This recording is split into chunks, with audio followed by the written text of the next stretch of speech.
रसिकों का अच्छा अच्छा अब समय मौन हो एकादशी का।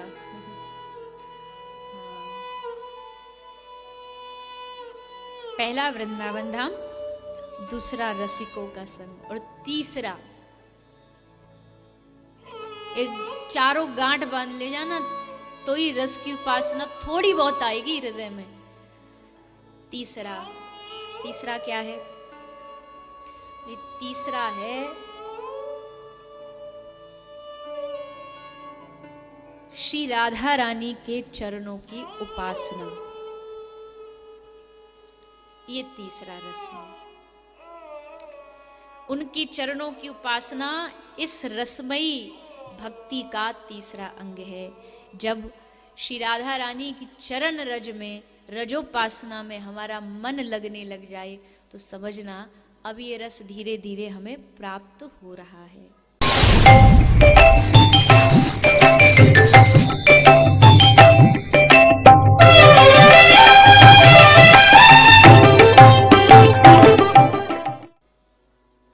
अजी उनके चरणों की तो ठोकर भी कृपा है। अगर श्री जी ठोकर भी मार देना, जो भैया कह रहे थे कल राधा रानी गुस्सा, अरे वो जो करे उनकी ठोकर में भी कृपा ही कृपा है। ये भाव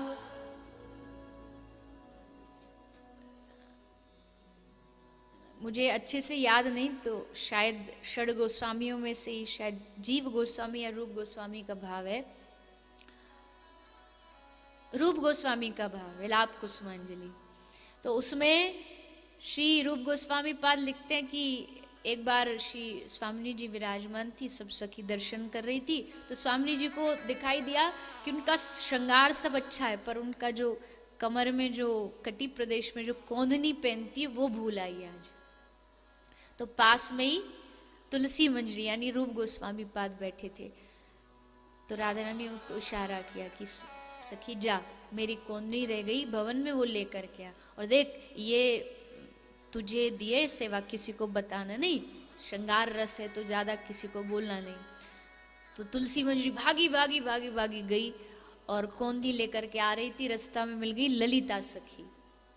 तो ललिता सखी मिली तो बोली कहाँ जा रही है? बोले श्री जी ने ऐसे ऐसे सेवा। अब सखी ये तो अष्ट सखी है ना, इनसे तो कुछ छुपा नहीं सकते, तो बता दिया कि ऐसे ऐसे श्री जी की कोंदनी मंगाई। ललिता बोली ला मैं दे आती हूँ, मना भी नहीं कर पाई, दे दी।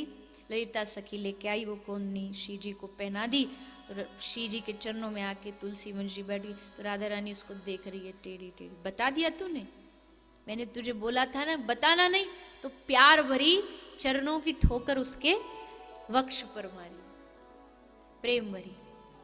और रूप गोस्वामी पाद कहते वही चरणार विंद जब श्री जी उनके वक्ष पर स्थापित करती है ना, वही चरण आज सब वैष्णव भक्तों के, जो हम श्री अंगों पर जो चंदन लगाते हैं, ये चरण लगाते हैं, मस्तक पर ही थोड़ा चंदन लगता है, दोनों बाहु में, वक्ष स्थल पर, ये सब जगह चंदन लगाए। तो वो जो चंदन लगाने का भाव वो यही है कि श्री जी जहाँ चरण स्पर्श कर दे प्रेम में, वहीं वैष्णवजन तिलक लगाते हैं श्री जी के चरणारविंदों को स्थापित कर। तो वहाँ जैसे ये विलाप कुसुमांजलि का हुआ, जैसे चरण छुआ तो वहीं पर चिन्ह बन गया राधा रानी के चरणों का, और वहीं पर वैष्णव तिलक लगाते हैं। कितना राधा रानी के चरणारविंदों का कितना उल्लेख, कितना भाव है। एक बार द्वारिका में 16,108 रानियां बैठी थी, सभा लगी हुई थी, और उस सभा की सभापति थी द्रौपदी। तो देवी द्रौपदी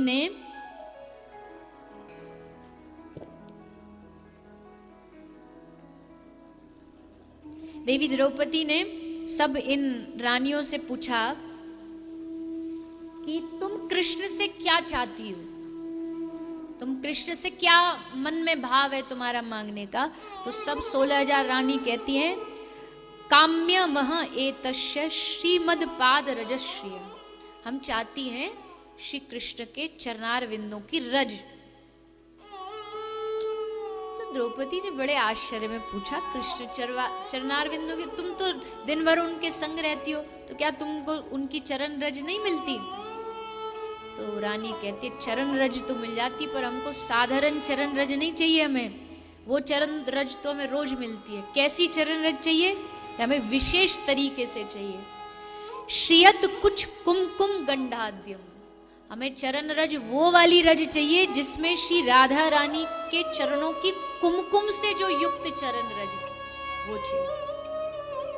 साधारण रज की प्राप्ति, यानी ये रानियां भी जानती है कि बिना श्री राधा रानी के कुमकुम से युक्त जो चरण रज है वो प्राप्त नहीं होगी।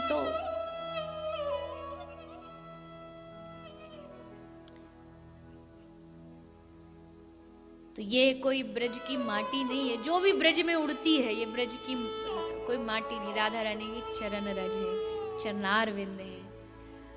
चरणों की उपासना ये इस रस की तीसरी सीढ़ी है, तीसरा अंग है। इसलिए तो ब्रज रसिक कहते हैं, क्या कहते हैं? ओ मन भूल मत जइयो राधा रानी के चरण, मन भूल मत जइयो राधा रानी के चरण। राधा रानी के चरण, ठाकुरानी के चरण, राधा रानी के चरण, ठाकुरानी के चरण। ओ मन भूल मत जइयो राधा रानी के चरण, मन भूल मत जइयो राधा रानी के चरण। रे मन भूल मत जइयो श्यामा प्यारी के चरण, मन भूल मत जइयो श्यामा प्यारी के चरण। बांके ठाकुर की बाकी ठाकुरानी के चरण, बांके ठाकुर की बाकी ठाकुरानी के चरण। बांके ठाकुर की बाकी ठाकुरानी के चरण, बांके ठाकुर की बाकी ठाकुरानी के चरण। रे मन भूल मत जइयो राधा रानी के चरण, मन भूल मत जइयो राधा रानी के चरण। मन भूल मत जइयो श्यामा प्यारी के चरण, मन भूल मत जइयो श्यामा प्यारी के चरण।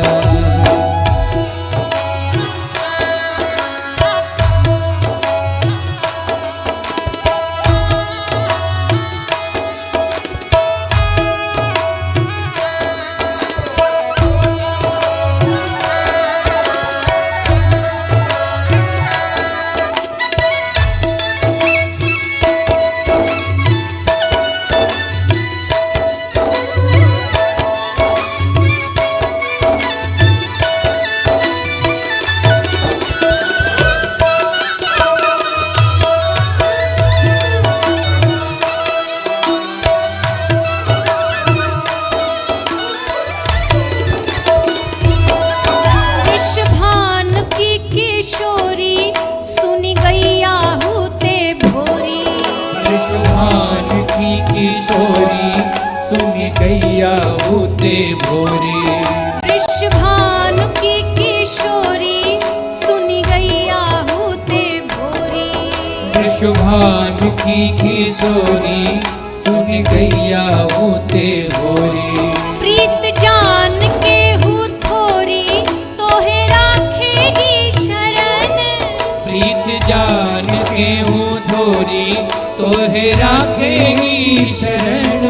प्रीत जान के हूँ थोड़ी तोहे राखेगी शरण। प्रीत जान के हूँ थोड़ी तोहे राखेगी शरण। रे मन भूल मत जइयो राधा रानी के चरण। मन भूल मत जइयो राधा रानी के चरण। मन भूल मत जइयो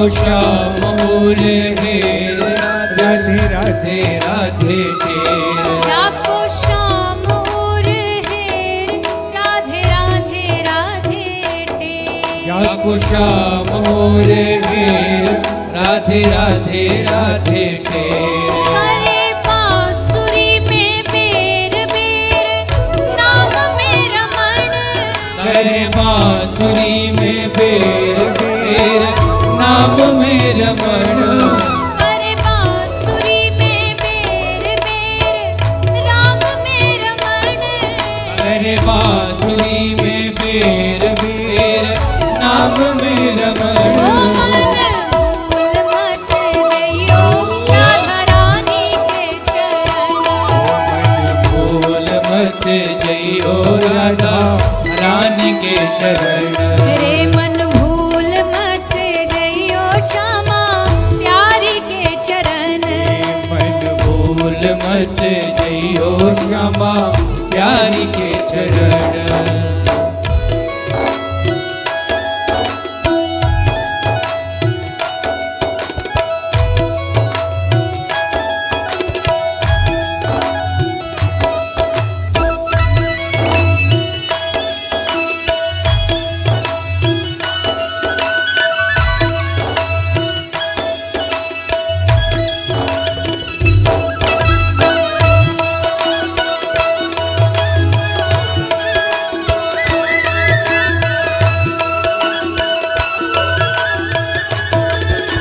भक्त प्रेम ने बखानी जाकी महिमा रस खानी भक्त प्रेम ने बखानी जाकी महिमा रस खानी भक्त प्रेम ने बखानी जाकी महिमा रस खानी भक्त प्रेम ने बखानी जाकी महिमा रस खानी मिले भीख मन मानी कर प्यार से भरण मिल भीख मन मानी कर प्यार से रमण मिले भीख मन मानी कर प्यार से भरण मिल भीख मन मानी कर प्यार से रमण रे मन भूल मत जइयो श्यामा प्यारी के चरण भूल मत जइयो श्यामा प्यारी के चरण रे मन भूल मत जइयो मेरी प्यारी के चरण मन भूल मत जइयो मेरी प्यारी के चरण बाकी ठाकुर की बाकी ठाकुरानी के चरण बाकी ठाकुर की बाकी ठाकुरानी के चरण बाकी ठाकुर की बाकी ठाकुरानी के चरण बाकी ठाकुर की बाकी ठाकुरानी के चरण रे मन भूल मत जइयो राधा रानी के चरण मन भूल मत जइयो राधा रानी के चरण रे मन भूल मत जइयो श्यामा प्यारी के चरण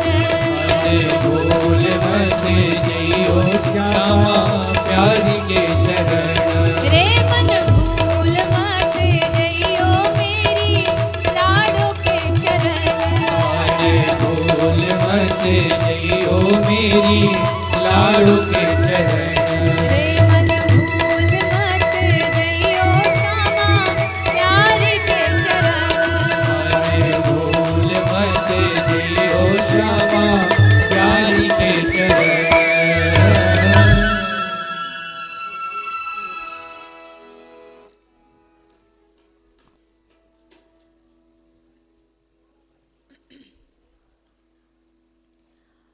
और इन चरणों को भूल भी गया तो जाएगा कहाँ, पाएगा क्या। इस रस की उपासना में ब्रज की रज की बड़ी महात्म्य है, महिमा गाई है। रज के 4 अर्थ होते हैं। एक होता है उत्पत्ति स्थान, एक होती है आसक्ति, एक है अंधकार और चौथा है रंगना। ये चारों काम श्री राधा रानी के चरण की रज करती है। सबसे पहला है उत्पत्ति, क्योंकि बिना रज के साधारण जगत में भी बिना माटी के एक पत्ता भी नहीं उग सकता। आप चाहो कि मार्बल पे हम पेड़ उगाएं तो संभव नहीं है, उसके लिए माटी चाहिए, रज चाहिए। वैसे ही अगर हम अपने हृदय में प्रेम रूपी वृक्ष को उगाना चाहते तो हमें रज का आश्रय लेना पड़ेगा। दूसरा आसक्ति, ये रज क्या देती है? बोले जो आसक्ति हमारे संसार से है, इस रज की उपासना करने से वो आसक्ति हमारी श्री ठाकुर प्रिया प्रीतम में हो जाती है। अंधकार, हमारे जीवन में जब रज उड़ती है ना आकाश में तो चांद सूरज भी छुप जाते हैं, उनका प्रकाश छुप जाता है। वैसे ही रज से हमारे संसार के जितने भी आकर्षण हैं वो सब छुप जाएंगे, अंधकार को मिटाने का काम करती है। और चौथा रंगना, रंगती है रज। क्या रंगती है? बोले हमारे हृदय को रंग देती है भगवत प्रेम में। इसलिए श्री राधा रानी के चरणों की उपासना, उनके रज की उपासना, ये इस रसोपासना का तीसरा भाव है। और चौथा और अंतिम रसोपासना का जो अंग है वो है दासी भाव। दासी भाव के द्वारा इस ब्रज उपासना को, रस उपासना को प्राप्त किया जा सकता है, बाकी और दूसरा कोई नहीं है। शास्त्र भी कहते हैं, कोई कह रहा है वात्सल्य भाव श्रेष्ठ है, कोई कहता है सख्य भाव श्रेष्ठ है। खेलन में कोका को गोसाई, बोला हम तो ठाकुर जी के यार हैं, कुश्ती लड़ेंगे। ये भाव भी बड़ा अच्छा है, सब अच्छा है, लेकिन श्री राधा किंकरी नाम तू अखिल चमत्कार सारई की सीमा, जो अंतिम में जो इस दासत्व, दासी भाव का वर्णन किया है वो सबसे उत्तम माना गया है। सखी भाव का, दासी भाव का, किंकरी भाव का, ये 4 चीजें अपने हृदय में आप विराजमान करेंगे तो आपको प्रिया प्रीतम की जो नित्य लीला है उसका रस प्राप्त होगा। तो एक बार दोहरा लो ताकि भूलो नहीं। पहला, बोलिए, जोर से बोलिए, वृंदावन धाम। दूसरा, रसिकों का संग। तीसरा,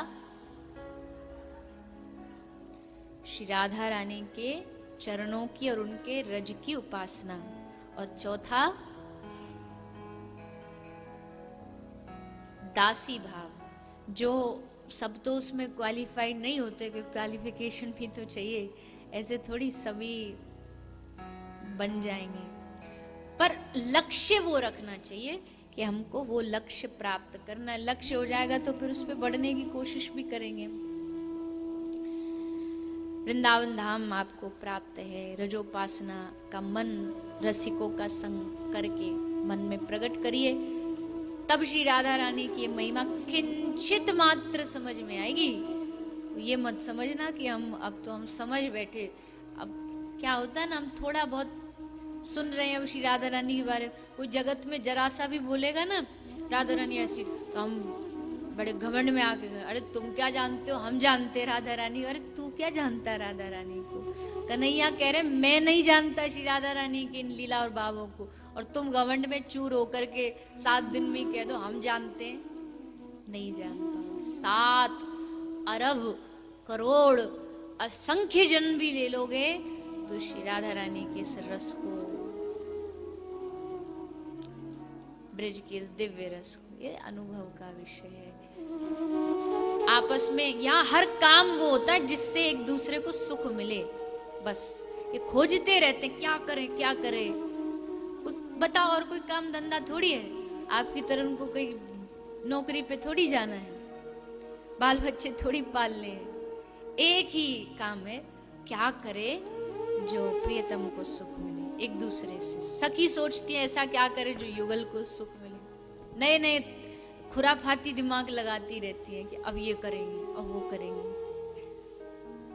और कुछ नहीं लीला बची तो क्या करेंगे, राधा रानी आज इनको श्याम सुंदर बनाएंगे।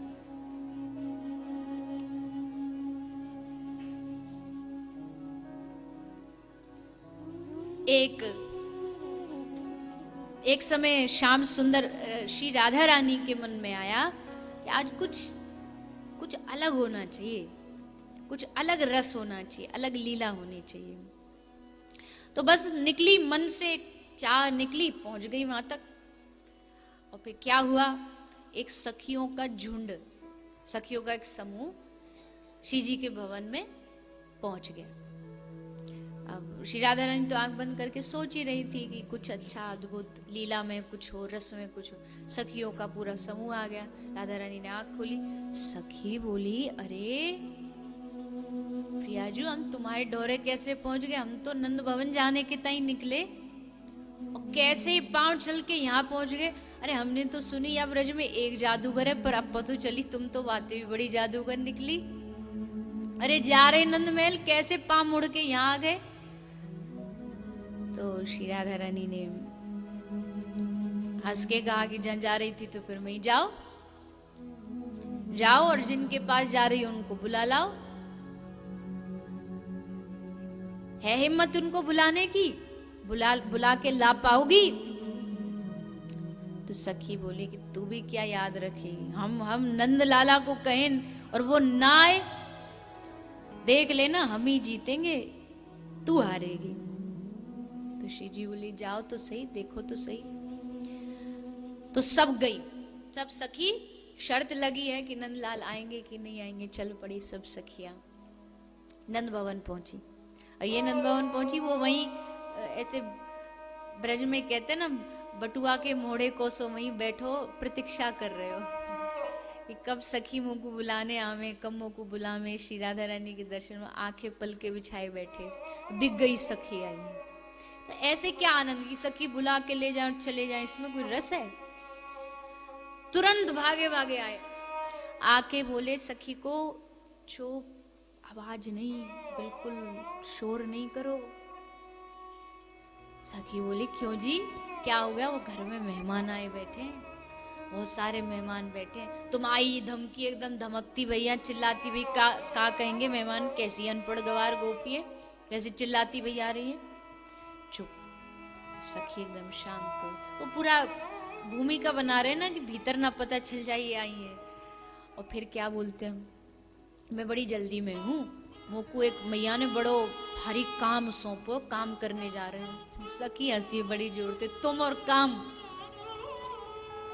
आज तक यार नंद महल में कोई काम बिगाड़ने के अलावा कछु करो तुमने? सब बिगाड़े ही बिगाड़े, समारोह का है तुमने। जो काम है चाहे तो दाऊ दादा करते, चाहे नंद बाबा करते, बड़े काम। बोले आज मैया ने सौंपो मोको काम, तुम सब यही ठहरो और यही चुपचाप बैठ जाइयो, भीतर मत जाइयो, मैं तुरंत काम करके अभी वापस आ रही हूँ। जल्दी जल्दी भागे वहां से। तो सखी तो सब सोचने में लग गई, चलो इनको काम निपटान दो, फिर लेके जाएंगी। ये पहुंचे एक बूढ़ी अम्मा के घर, और बूढ़ी अम्मा ते जाके जोर जोरते बोले मैया मैया मैया, बड़ी जोर जोरते चिल्लाते भैया। मैया बोली का हो? मैया तेरी छोरी गई ना यमुना जी पर कपड़ा धोवे, तेरी छोरी को पाम फिसल गए, गड्ढा में गिर गई। अब तो महाराज मैया बोली कि अच्छो छोरी गिर गई, पानी में गिर गई, लगी तो नहीं? बोले चिंता मत करो, लगी ज्यादा नहीं है, एक काम करो, भीग गई है, मैं वहीं ते जा रहे हो, रास्ता में जा रहे हो तो बोली हमारे घर ते लाला हमको एक जोड़ी कपड़ा ले आइयो, क्योंकि भीगी भई हूं ना, कैसे जाऊंगी घर पे। तो कपड़ा वस्त्र लेने आयो। तो आ गई, ठाकुर जी कह रहे हैं वस्त्र दे दो, वाह गोपी के। बोले मैं चलूं देखने? बोले ना ना, इतनी चोट थोड़ी लगी है, कोई खूब दीन दसो रहे, ऐसे तो गिरते पड़ते रहे। तो लेके वाके वस्त्रन को चले गए, और बीच में वन में जाके वाह सखी के खुद वस्त्र पहन लिए, और खुद वस्त्र पहन के कहाँ पहुंचे? बताओ ना कहाँ पहुंचे? हमारे ब्रज में एक देहाती भाषा में एक कहावत है करकेटा की चोट बिटोरा पे। बिटोरा समझते हो? है दिल्ली वालों, किसको कहते बिटोरा? जो वो कंडे के उपले बनाते ना, फिर उन उपलों का एक घर बनाते हैं। अब इसकी कैसे व्याख्या करूं? ये तो बिटोरा देखोगे जब ही समझ आएगा। एक अमेरिका से एक लड़की आई थी बहुत साल पहले, तो ऐसे देखी थी वो, तो देख करके बोली, अरे यहाँ तो इनका काऊ डंग का हाउस बनाया जाता है, पूरा बाउंड्री लगा के भैया उसमें फिर भीतर घुसती है। हमने खूब बचपन में खूब किए, बिटोरा में घुस घुस के खूब कंडा निकाले। तो कहावत है ये, करकेटा की चोट बिटोरा पे। तो कहाँ जाएंगे ये? कौन से कहीं कोई ऑफिस थोड़ी जाना इनको, सीधे पहुंचे लहंगा फरिया पहन के वृषभानु जी के घर, राधा रानी के पास। राधा रानी तो वहां इंतजार में बैठी थी, आंखें बंद थी कि सखिया आ रही होंगी, सखिया आ रही होंगी। तभी श्री राधा रानी का दुपट्टा का कोर जो है, उस दुपट्टे की कोर को किसी ने खींचा, एकदम चौंकी श्री राधा रानी, लगा कि श्याम सुंदर आ गए। पर वहां देखा आंख खोल के तो ये तो एक सखी खड़ी है। तो पूछा राधा रानी ने कि वो नहीं आए? तो छलिया सखी बोली कि नहीं, आज वो नहीं आए, आज वो नहीं आए। तो तू कौन है? तो अरे इतनी जल्दी भूल गई, अभी तुमने ही तो हमसे शर्त लगाई थी, उस सखियों के झुंड में मैं भी तो थी, ये शर्त है श्याम सुंदर को बुला के ला के दिखाओ। तो राधा रानी हंसती बोली, हार गई ना, मैंने कहा था नहीं बुला के ला पाएगी। सखी बोली, हारे तू और तेरे वो चरणों का चेहरा, मैं क्यों हारूं? हारे तू और तेरा वो गुलाम, मैं नहीं हारी। कैसे नहीं हारी? शर्त तो ये थी कि तू श्याम सुंदर को बुला के लाई। नहीं, शर्त ये थी बुला के लाऊंगी, शर्त ये थोड़ी थी कि वृषभान भवन बुला के लाऊंगी। बुला के तो मैं ले आई, पर वो वृंदावन की, निधिवन की सघन कुंजों में तुम्हारा इंतजार कर रहे, चलो। और आगे आगे वो छलिया सखी और पीछे पीछे श्री स्वामी राधा रानी चल पड़ी। वृंदावन के सघन कुंजों में पहुंच गई, पहुंचती जा रही है। जब पूछ रही है श्री जी कहाँ हैं, किधर छुपे, दिखाओ। तो बोले चलो चलो दिखा रहे हैं, शांति, थोड़ा धैर्य धारण करो।